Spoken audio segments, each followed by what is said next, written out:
என் குழந்தை பரீட்சை எழுத முடியலைனாலும் பரவாயில்லைங்க. அதனால பரவாயில்ல. ஆனா விஜய் வந்து என் குழந்தை மாதிரி கஷ்டப்பட்ட குழந்தைகளெல்லாம் படிக்க வைக்கட்டும். அதுக்கு முன்னாடி ஒரு வாரத்துக்கு முன்னாடி தான் பையன் செல்லுல போட்டு எனக்கு அப்பப்போ அது காட்டுவாங்க. எனக்கு கண்ணு தெரியாதுங்கிற உணர்வா அவனுக்கு இருக்காது. பாரமானு தான் சொல்லுவா. எப்படிமா அவனும் பார்ப்பேன், நான் கேட்கத்தான் அம்மா சொல்லாதம்மா அப்படியெல்லாம் அப்படிம்பானுங்க. அப்ப சொல்றாங்க விஜய் ரசிகர்கள்லாம், நான் இப்போ அவர் வந்தாருன்னா கூட்டம் சேர்த்துறது இல்ல, நாங்க அவருக்கு வழி விட்டு தான் போயிட்டு இருக்கிறோம், நாங்க அவருக்கு வழி விட்டுறோம், நாங்க அதிகமா கூட்டம் சேர்த்தி நாங்க அவரை துன்புறுத்துறது இல்லைன்னு சொல்றாங்க எல்லாருமே.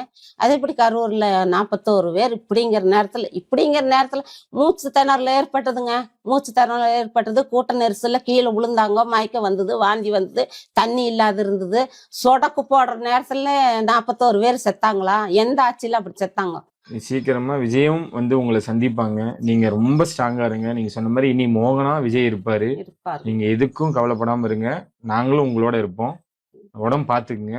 மீண்டும் உங்களுக்கு கண் பார்வை வர அளவுக்கு தமிழக வெற்றி கழகம் சார்பா கண்டிப்பா அவங்களும் உங்களுக்கு முயற்சித்து அதை பண்ணி கொடுப்பாங்க. குழந்தையோட ஆசை ஒண்ணே ஒண்ணுதான். அந்த ஆசையை கண்டிப்பா விஜய் நிறைவேற்றி வருங்கம்மா.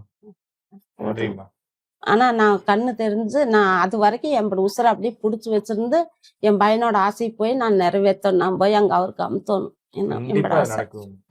நானே போய் நான் பாட்டுக்கு யாரும் எனக்கு வேண்டாம், நானே போய் அவருக்கு அமுத்திட்டு வந்து டிவியில உட்காந்து பார்த்து அவரு ஜெயிச்சிட்டாருன்னு சொல்லி என் குழந்தை போட்டோகிட்ட நான் ஜெயிச்சு வந்துட்டாரு சாமியை சாதிப்பாருன்னு சொல்லணும்.